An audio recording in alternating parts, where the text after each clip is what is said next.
I was a youth pastor for many years, and I noticed a trend with the students that I worked with.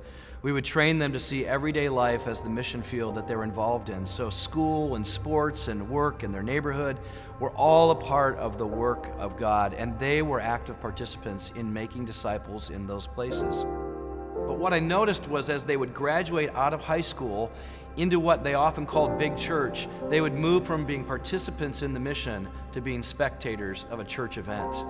See, many people have come to believe that the church is primarily an event you attend on Sunday instead of a people saved by the power of God through the work of Jesus Christ for ministry in the everyday life. I really want to see the church recapture the vision that when God rescues a person, He saves them out of a place of purposelessness into a place where all of life has purpose, where every single day is the place in which He wants them to be on mission.